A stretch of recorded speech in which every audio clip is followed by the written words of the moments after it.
आज हम एक बेहतरीन बुक के बारे में डिस्कस करेंगे। इस बुक के साथ ही लर्निंग, ये वन ऑफ द फाइनेस्ट किताब लिखी गई है, how to start a business, उसके ऊपर ये बुक लिखे हैं सिमोन सिनेक ने लिखा हुआ इसको। इसके जो 7 क्वेश्चन हम आज डिस्कस करेंगे, ये लाइफ चेंजिंग क्वेश्चन है, बहुत फंडामेंटल क्वेश्चन है, पर ये लाइफ चेंजिंग है। अगर चीजों को आप सही से समझ गए और अपने लाइफ में उसको इम्प्रूव किए, तो डेफिनेटली आपको कोई बिजनेस में हो या लाइफ के किसी भी प्रोजेक्ट में हो, किसी भी जॉब में हो, आपको 100% आपको सक्सेस उसमें मिलेगा ही मिलेगा। तो पहला क्वेश्चन क्या है? Are you acting on assumptions और ऑन क्लैरिटी? हम बिजनेस क्यों करते हैं? अपना प्रोडक्ट बेचने के लिए। नौकरी क्यों करते हैं? हम अपना जॉब बेचने के लिए, अर्न करने के लिए। बहुत सारे लोग आपको मिलेंगे उसमें। अब बहुत सारे लोग मिलेंगे तो बहुत टाइप के बिहेवियर भी रहेंगे।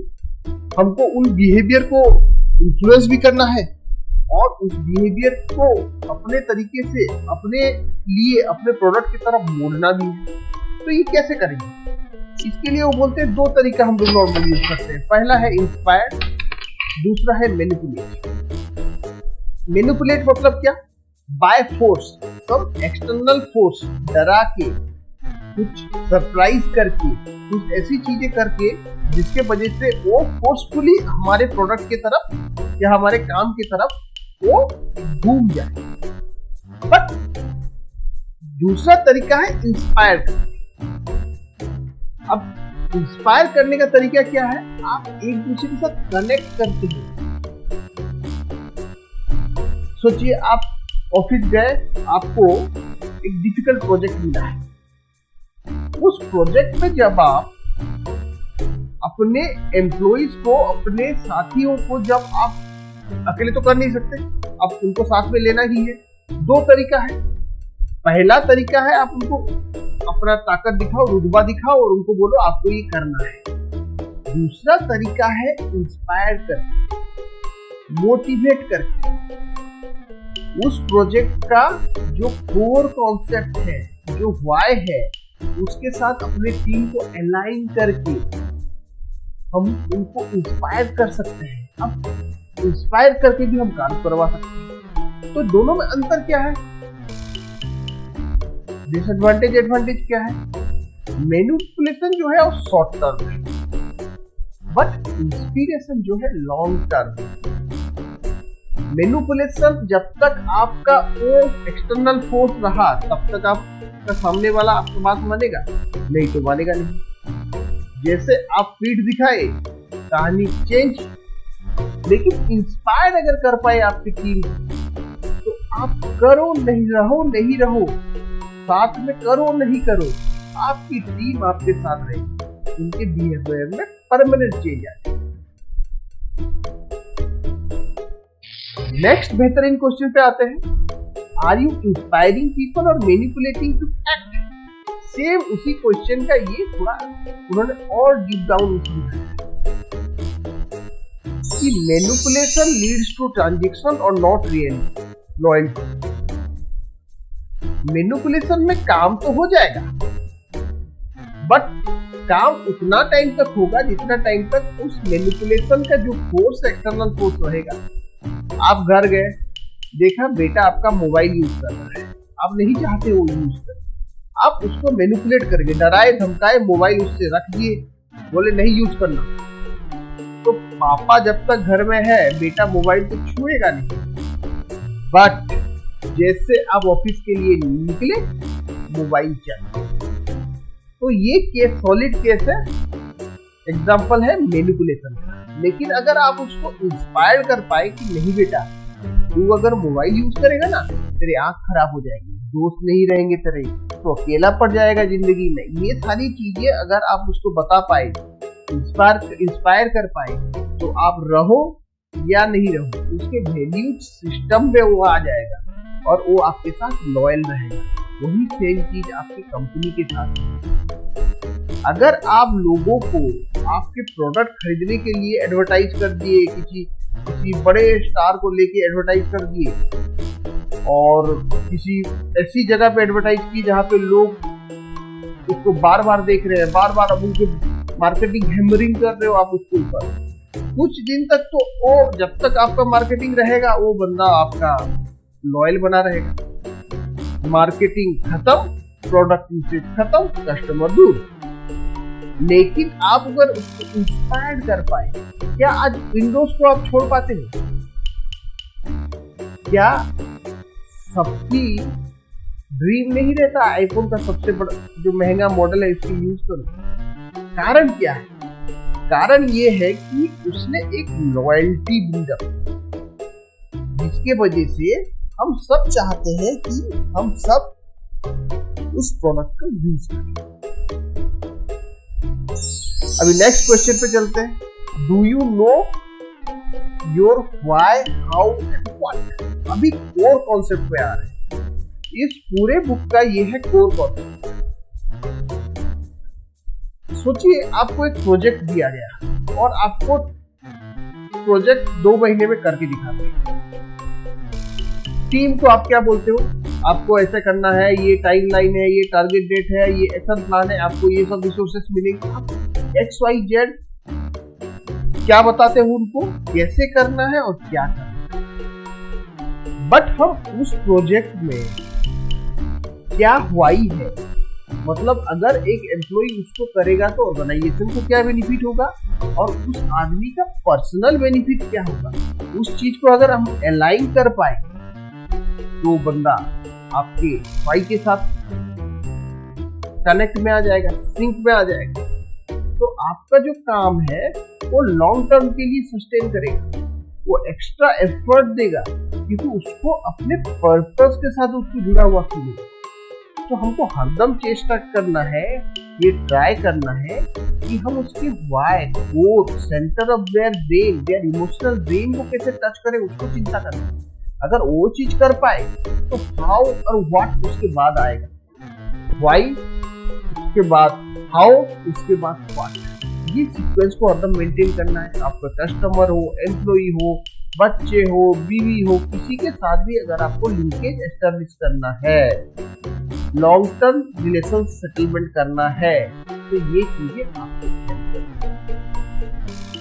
ये इसको बोल रहे हो गोल्डन सर्कल, और यही कोर कॉन्सेप्ट है ये पूरे किताब का। नेक्स्ट क्वेश्चन का बात करते हैं कि why does starting with why feel so natural and inspiring. अब व्हाई तो कितने बार वो बोल चुके हैं, पर क्यों? यहाँ पे वो ब्रेन के बारे में बात कर रहे हैं। ब्रेन में 2 कंट्रोल होते हैं, 2 पार्ट में ब्रेन डिवाइड होता है। एक limbic brain, another is neocortex. Limbic brain जो है वो इमोशनल है और नियोकॉर्टेक्स जो है वो डेटा ड्रिवन है, फैक्ट ड्रिवन है। कौन सा पावरफुल होता है, थोड़ा सोच के देखिए। आप देखिएगा, एक एग्जांपल दे रहा हूं, आप मूवी देखने गए हो, हीरो का डेथ हो गया, जो पूरा पिक्चर में जो लीड करते जा रहा है लास्ट में उसका डेथ हो गया। तो देखिएगा बहुत लोग रोने लगते हैं। क्या उनको पता नहीं है, उनके न्यूरोकॉर्टेक्स को पता है ये मूवी है, वो एक्टिंग कर रहा है, he is getting paid for this, still हम रोते हैं। कारण क्या है? उस मूवी का जो मैसेज है हमारे लिम्बिक ब्रेन को टच करता है। तो ऑथर यही बोलते हैं, अगर मैसेज को हम उसके लिम्बिक ब्रेन तक पहुंचाना है और पर्पस तक पहुंचाना है, तो व्हाई एक सॉलिड टूल है। जब चीजों को एक पर्पस ड्रिवन हो तो वो मैसेज जो है सामने वाले के ब्रेन तक पहुंचता है। आप देखिएगा बहुत सारा एड चलता है, कुछ एड को आप भूल नहीं पाते और वो जिंदगी भर आपके दिमाग में बैठ के रह जाता है। एक ये एड याद आता है मुझे, किस्मी बोल के एक चॉकलेट आता है, उसका एड सालों से चल रहा है वो एड। बट देखिएगा उसमें कितने अच्छे चॉकलेट जो बने हैं वो कपल्स के लिए बने हुए हैं या यंगस्टर्स के लिए बने हुए हैं। तो उसमें दोनों कपल्स को दिखाया हुआ है और इतना बढ़िया से उसको रिप्रेजेंट किया है कि जो भी वो एड को देखेगा वो उसके ब्रेन तक घुस जाएगा और उस किस्मी चॉकलेट को कभी भूल नहीं पाएगा। हालांकि वो चॉकलेट आज मार्केट में अवेलेबल नहीं है, बट अपने टाइम में वो बहुत फेमस था, कारण वो चॉकलेट जो है उसका जो मैसेज है कस्टमर के व्हाई तक पहुंचता। Next question, does your daily action reflect your belief? आप अपने बच्चे को बोल रहे हो मोबाइल नहीं देख रहे हो, क्या आप मोबाइल देखना कम किए हो? बच्चे को बोल रहे हो झूठ नहीं बोलना, और फोन जब करके कोई बाहर वाला आता है फोन करके पूछता है पापा है, तो बच्चे को बोलते हो बोलो पापा बाहर है बोल देना। ये क्या है? हम जो व्हाई के बारे में बोल रहे हैं और हमारे जो एक्शंस हैं वो मिसमैच कर रहे हैं। You have to hold yourself accountable to your values and why.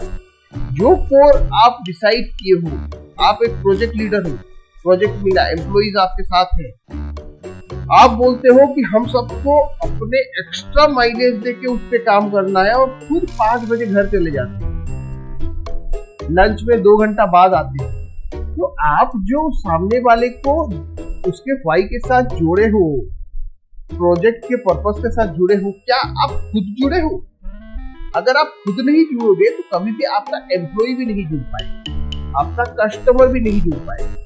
आप बोल रहे हो मैं एक ऐसा प्रोडक्ट बनाया हूँ जो नेचर फ्रेंडली है, और जब प्रोडक्ट दे रहे हो तो आप सिंगल यूज प्लास्टिक दे रहे हो।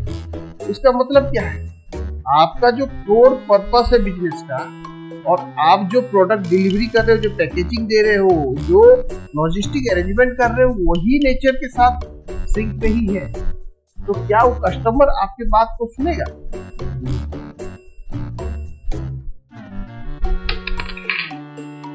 Next question, how do you create trust with your audience and team? अब ट्रस्ट मिलने के बाद जब टीम के साथ ट्रस्ट के बारे में बात उठता है, यहाँ पे वो बताते हैं कि ऑथेंटिक एंड कंसिस्टेंट कम्युनिकेशन। एक तो परफेक्ट सही चीज आप अपने टीम को बताओ, आपके एम्प्लॉइज को बताओ, और आपका जो कम्युनिकेशन है वो कंसिस्टेंट होना चाहिए, रेगुलर होना चाहिए। जब भी जरूरत हो तब जरूर आप उनको कम्युनिकेट करो। जब ऑथेंटिक एंड कंसिस्टेंट कम्युनिकेशन करेंगे तो आपका मैसेज जो है वो सही तरीके से आपके कस्टमर, आपके फैमिली मेंबर, आपके एम्प्लॉइज, आपके सीनियर, आपके जूनियर सबके पास सही से पहुंच पाए। तो मैसेज ऑथेंटिक होना चाहिए और कंसिस्टेंट होना चाहिए। अब बात करते हैं कि कैसे एक काम, एक प्रोडक्ट, एक सर्विस एक ट्रेंड बनता है या एक मूवमेंट बन जाता है। ट्रेंड क्या है? ये शॉर्ट टर्म। ब्लू जींस का ट्रेंड चला, 2 महीने चलेगा, 3 महीने चलेगा, खत्म। बट माइक्रोसॉफ्ट का ट्रेंड चला, चैट जीपीटी का ट्रेंड चला, एआई टूल्स का ट्रेंड चला, ये एक मूवमेंट बन चुका है। क्यों बनता है ये movement? begins when we believe in your why and tell others. जब लोग आपके why को बिलीव करेंगे और दूसरे लोगों को बताएंगे। पहला है खुद उनको बिलीव करना है। खुद कैसे बिलीव करेंगे? जब आप उनके लिम्बिक ब्रेन को कांटेक्ट कर सकते हो। कैसे कर सकते हो? आपका पर्पस, आपका व्हाई को कम्युनिकेट ऑथेंटिक और कंसिस्टेंटली अगर करोगे तो उनका लिम्बिक ब्रेन एक्टिवेट होगा, इमोशनली कनेक्ट होंगे। अगर वो इमोशनली कनेक्ट हुए तो फिर वो दूसरों को बताएंगे। तब एक देखिए, तब आपका प्रोडक्ट हो, सर्विस एक मूवमेंट बन जाएगा। आप कहीं पे काम कर रहे हो, देखिएगा ऐसे कुछ लोग रहेंगे जिनके बारे में पूरा प्लांट जानता है, पूरा कंपनी जानता है, पूरा सोसाइटी जानता है। कारण क्या है? उनके तरीका, पर्पस और व्हाई, और वो कैसे लोगों के साथ डील करते हैं, कम्युनिकेट करते हैं, कैसे वो लिंकेज एस्टेब्लिश करते हैं, जैसे बिहेवियर दिखाते हैं उसी से ही उनका जो नाम बनता है। और ये किसी कंपनी के सस्टेनेंस के लिए भी बहुत क्रिटिकल है। उसका प्रोडक्ट शॉर्ट टर्म नहीं लॉन्ग टर्म होना चाहिए, एक मूवमेंट होना चाहिए। दोस्तों बहुत अच्छा लगा होगा आपको, आशा करता हूं। अब पूरा चैप्टर जो अभी डिस्कस किया 7 क्वेश्चन उसको रिवाइज कर लेते हैं। की learning start with why not what and how. Start करना है हरदम व्हाई से। Inspire people, don't manipulate. Use golden circle for decision making. Emotional connection builds trust and loyalty. Be consistent and authentic in all action. People follow belief, not product. Purpose-driven leadership wins in long-term run. दोस्तों आशा करता हूँ आप सबको अच्छा लगा होगा। अगर अच्छा लगा होगा तो काफी मेहनत लगता है इस चीजों को बनाने के, आप लोगों के सामने लाने के लिए। पर्पस यही है कि अच्छी किताबों को मैं भी पढूं, मैं भी जो सीखता हूं आपको सिखाऊं, सिखाने के प्रोसेस में मैं और ज्यादा सीखूं, तो आप भी सीखेंगे, मैं भी सीखूंगा। ऐसे बहुत सारे बुक्स हम डिस्कस करेंगे आगे। तो फिर रिक्वेस्ट है सब्सक्राइब कीजिए, कमेंट कीजिए, कोई भी क्वेश्चन है, कोई भी फीडबैक है जरूर दीजिए। Thank you.